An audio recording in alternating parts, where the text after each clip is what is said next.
Hello বন্ধুরা, welcome back to my channel. আশা করি তোমরা সকলে খুব ভালো আছো।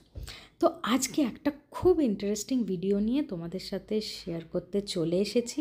আজকে হচ্ছে উইকেন্ড, তো উইকেন্ডের ভ্লগটা তোমাদের সাথে শেয়ার করলাম। তো উইকেন্ড যেহেতু কোথাও না কোথাও তো যেতেই হবে ঘুরতে, তো খুব ইন্টারেস্টিং আর ভালো জায়গায় ঘুরতে যাচ্ছি। আর এই জায়গাটায় ঘোরার অনেক দিন ধরে ইচ্ছা ছিল, বাট স্পেশালি এই মাসটা মানে শ্রাবণ মাসে আমার যাওয়ার খুব ইচ্ছা ছিল। তো এটা বলাতে আশা করি বন্ধুরা তোমরা হয়তো একটু হলেও গেস করতে পেরেছো যে কোথায় আমি যেতে পারি। তো চলো তোমাদেরকে দেখাচ্ছি। তো এই দেখো, গাড়ি বুক করলাম, কারণ গাড়ি ছাড়া এখানে যাওয়া যাবে না। বাস আছে, বাসের রুট, বাট বাসের রুট হলে পারে আসাটা ফেরাটা মানে অনেকটা অসুবিধা হয়ে যায়। তো তোমাদের এই জায়গার যাওয়ার সুবিধা অসুবিধা এবং রুটসগুলো ডিটেলসে তোমাদেরকে বলবো। যারা গেছো তারা জানো, বাট যারা যাওনি, যাওয়ার প্ল্যান করছো, তাদের জন্য খুব সুবিধা হবে এগুলো জানতে পারলে আগে থাকতে। তো আমরা যাই হোক একটু খোঁজ খবর নিয়েছিলাম, তারপরে দেখলাম গাড়িটা বেস্ট হবে, গাড়ি নিয়ে যাওয়াটা। আর হচ্ছে কি যে এই দেখো, তোমাদেরকে দেখাতে দেখাতে নিয়ে যাচ্ছি, দুপাশে কি সুন্দর পাহাড়গুলো। আর ওয়েদারটা তো অসাধারণ। এখন ব্যাঙ্গালোরের ওয়েদার না খুব ভালো আছে এই সময়টা। তো মাঝে গরম পড়েছিল 2 মাস, কিন্তু এখন থেকে পুরো এই বছরটা দারুণ ওয়েদার। তো খুব সুন্দর হাওয়া খেতে খেতে, এবং আমাদের গাড়ির যে ড্রাইভার উনি বলছিলেন যে এসি চালাবো কি না। তো আমরা বললাম না, এসির তো দরকারই নেই, এত সুন্দর হাওয়া ছেড়ে এসির হাওয়া কে খাবে। তো আমরা হাওয়া খেতে খেতে যাচ্ছি। আর দেখো দুপাশটা চারিদিকে মানে পাহাড় আর বিভিন্ন গাছপালায় ভর্তি, মানে সিটি থেকে একটু দূরে। যদিও এটা কর্ণাটক স্টেটের মধ্যেই পড়ে এই জায়গাটা, কিন্তু ব্যাঙ্গালোরের বাইরে। তো এখানে এসে খুব সুন্দর লাগছে চারিদিকটা। তো চলো তোমাদেরকে দেখাচ্ছি কীরকম সিনারিটা। খুব সুন্দর, চারিদিকে সবুজ আর সবুজ, আর দূরে পাহাড়গুলো, ছোট ছোট অনেক পাহাড় আছে প্রচুর। তো এই দেখো, এবার তোমাদেরকে বলি কোথায় যাচ্ছি। তো এটা যাচ্ছি আমরা চিকবাল্লাপুর। এটা হচ্ছে কর্ণাটক স্টেটের মধ্যেই, যেরকম তোমাদেরকে বললাম। তো অনেকেরই যারা গেছো তাদের কিন্তু এবার জায়গাটা খুব পরিচিত লাগছে এই গেটটা দেখার পর। তো তারা বুঝতে পেরেছো কোথায় যাচ্ছি। তো আমরা গেছিলাম চিকবাল্লাপুর। ওখানে ঈশা ফাউন্ডেশন একটা নতুন করেছে, তো তোমরা সকলেই জানো মেন যেটা ঈশা ফাউন্ডেশন সেটা হচ্ছে তোমার গিয়ে কোয়েম্বাটুরে অবস্থিত। আর এখানে একটা খুলেছে চিকবাল্লাপুরে, সেটা ওরই ব্রাঞ্চ আর কি, ঈশা ফাউন্ডেশনেরই ব্রাঞ্চ। তো এখানেও ঈশা ফাউন্ডেশন নাম দিয়েছে। তো ওটাই ভিজিট করতে গেছি। আর দেখো আমরা পৌঁছে গেছি, এবং পৌঁছে যাওয়ার পর প্রচণ্ড খিদে পেয়েছিল। তো ভাবলাম খেয়ে নিই তারপরে, কারণ দর্শন করতে, পুজো দিতে, এবং লাইন ভালো ভিড় ছিল, উইকেন্ড তো বেশ ভিড়। বললাম ঠিক আছে অল্প কিছু ভেজ খেয়ে নিই, এখানে যদিও ভেজই সব রেস্টুরেন্ট। তো ভেজ খেয়ে নিয়ে তারপর যাব লাইন দেব। তো যাই হোক আমরা ভেজ খাবার দাবার খেয়ে নিয়েছিলাম, দিয়ে এখানে জুতো রাখার আলাদা করে জায়গা আছে। তো ও রেখে টেখে নিয়ে তারপর আমরা ভেতরে ঢুকে গেলাম। আর এই দেখো তোমাদেরকে দেখাই, আমার বর তো ক্যামেরা নিয়ে গেছে ভিডিও ছবি নেওয়ার জন্য, আর আমি আমার ফোনেই ভিডিও নিচ্ছিলাম। আর তোমরা বুঝতে পারছো নিশ্চয়ই ভিডিও দেখে, প্রচণ্ড হাওয়া চলছিল। হ্যাঁ সত্যি খুব সুন্দর হাওয়া, চারিদিকে পাহাড়, মাঝে শিব ঠাকুরের এত বড় মূর্তি বানিয়েছে, খুব সুন্দর লাগছিল। মানে জায়গাটা এত ভালো, এত অপূর্ব হাওয়া ছিল, মানে আমরা দর্শন করার পর অনেকক্ষণ ওখানে বসেই ছিলাম সামনেতে। আর অনেকেই দেখতে পাচ্ছ তোমরা ভিডিওতে, অনেকেই যাদের দর্শন হয়ে গেছে, পুজো দেওয়া হয়ে গেছে, সবাই বসে আছে, সময় কাটাচ্ছে, মানে এত ভালো লাগছিল জায়গাটাতে, খুব সুন্দর।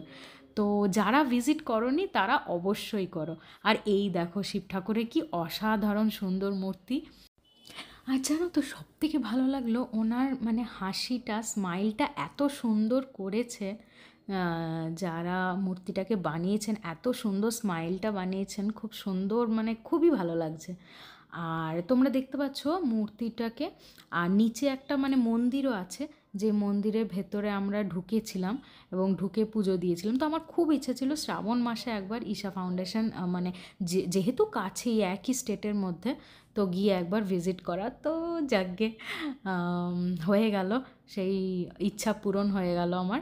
তো এই দেখো, তোমাদেরকে ভেতরেও দেখাই, এত বড় মূর্তিটা করেছে, খুব সুন্দর। তবে শুনলাম কোয়েম্বাটুরে যেটা মেন ব্রাঞ্চ, সেখানে নাকি মূর্তিটা আরও বড় এবং সন্ধেবেলাতে লাইট অ্যান্ড সাউন্ড প্রোগ্রাম হয়। এখানেও লাইটিং প্রোগ্রাম হয় সন্ধেবেলাতে, তবে আমরা থাকতে পারিনি, তার কারণ আমাদের ফিরতে অনেকটা লেট হয়ে যাবে, সেই জন্য আমরা থাকতে পারিনি। আর দেখো শিব ঠাকুরের সামনে নন্দীকেও কত বড় মূর্তিটা বানিয়েছে, নন্দীরও খুব ভালো লাগলো। আর হাওয়া খেতে খেতে এই যে তোমাদের সাথে শেয়ার করছিলাম ভিডিওটা, জায়গাটা বেশ বড়, অনেকটা বড়, কারণ এই জায়গাটা পুরো ফাঁকাই, চিকবাল্লাপুর একটু গ্রামের দিকে জায়গাটা। তো এই জায়গাটা স্পেশালি প্রচণ্ড, মানে পুরো জায়গাটাই ফাঁকা, তো অনেকটা পরিমাণে জায়গা পেয়েছে এবং করেছে। এই দেখো ত্রিশূলটা কি সুন্দর করেছে, মানে বিশাল বড়। তো বেশ দারুণ লাগলো, সব মিলিয়ে খুব ভালো একটা শর্ট ট্রিপ, মানে একদিনের হলো, একদিন গিয়ে তোমরা ফিরে আসতে পারবে। তো এইরকম শর্ট ট্রিপ বেশ মজার লাগে। তো এই দেখো সামনে দাঁড়িয়ে আমি অনেক রকম পোজ দিচ্ছিলাম, ছবি বেশ কয়েকটা তুলেছি, তোমাদের সাথে অবশ্যই শেয়ার করব শর্টসে। তো ছবি ভিডিও নিচ্ছিলাম, এবং চুল তো আমার উড়ে অবস্থা খারাপ, যাই হোক চিরুনি আনিনি, তাই আর চুল ফুল আঁচড়াতে পারিনি, তবে উড়ে গিয়ে অবস্থা খারাপ হয়ে গেছে চুলের। আর এই দেখো তোমাদেরকে একবার দেখিয়ে দিই, এখানে কি সুন্দর, মানে অনেক ছোট ছোট ছোট ছোট ত্রিশূল দিয়ে বেশ মানে ঘিরে একটা ব্যারিকেড টাইপের বানিয়েছে এই বড় ত্রিশূলটাকে, খুব সুন্দর লাগছিল জিনিসটা, মানে ডিজাইনটা খুব ভালো করেছে। তো আমরা এবার ওপরে উঠে গেলাম, মানে নিচে মন্দিরটা, এবার মন্দিরের পাশ দিয়ে সিঁড়ি আছে যেখানে ওপরে উঠে গিয়ে একদম সামনে মূর্তিটার সামনে দাঁড়াতে পারবে। তো আমরা গেলাম যাই হোক ওপরে, আর মূর্তিটাতে বেশ মানে রুদ্রাক্ষের মালা পরানো ছিল শিব ঠাকুরের মূর্তিতে। তো সে মূর্তির সামনে সবাই বসেছিল, অনেকেই সময় কাটাচ্ছিল, আমরাও বসে পড়লাম এখানে দেখছিলাম। তো আর হচ্ছে হ্যাঁ, এখানে অনেকগুলো দোকানও ছিল যেখানে ধরো তোমার এরকম রুদ্রাক্ষের মালা বা এই যেরকম বিভিন্ন জিনিস পাওয়া যায়, হেয়ার অয়েল বা শ্যাম্পু, চন্দন, তারপরে ধূপ ধুনো, এই সমস্ত কিছু পাওয়া যাচ্ছিলো, এইসবের দোকান ছিল। ইনফ্যাক্ট টি শার্টও পাওয়া যাচ্ছিলো। ছবি তো তোমরা জানোই, ছবি মূর্তি পাওয়াই যায় যে কোনো দর্শনীয় স্থানে, তো সেইটার দোকান ছিল, ছবি মূর্তির দোকান। তো তার সাথে সাথে টি শার্টও ছিল ছেলে মেয়েদের, আমি অবশ্য ছেলেদেরই বেশি দেখতে পেলাম যে মূর্তি দেওয়া, এইরকম শিব ঠাকুরের মূর্তিটা মানে এই আঁকা, ছবি আঁকা টি শার্ট পাওয়া যাচ্ছিলো। তো তোমরা দেখতে পাচ্ছ এখানে কয়েকটা ছোট ছোট দোকান, এবং লোকে ভিড় করেছে, এই সব জিনিসপত্র দেখতেই ভিড় করেছে। তো আর হচ্ছে আমরা যাই হোক বেরিয়ে চলে এলাম, বেরিয়ে এসে আমরা এই বাইরেটাতে বেশ খানিকক্ষণ, মোটামুটি বলতে গেলে 2 ঘন্টা মতো বসেই ছিলাম, খুব সুন্দর লাগছিলো। আর আমরা খুব সকাল সকাল চলে আসি, মোটামুটি ঘর থেকে বেরিয়েছিলাম সকাল 9টায়, হ্যাঁ। আর যেতে ওখান থেকে আমাদের বাড়ি থেকে এখানে আসতে 2.5 ঘন্টা লাগলো, 2.5 থেকে 3 ঘন্টা মতো লেগেছিলো। তো যেহেতু আমরা খুব সকাল সকাল আসি, উইকেন্ডটাতে অতটা জ্যাম ছিল না রাস্তায়, তো অনেকটা স্পিডে এসে মানে তাড়াতাড়ি পৌঁছে গেছি। আর দেখো আমরা ঘুরে টুরে নিয়ে এবার ফিরছি গাড়িতে করেই।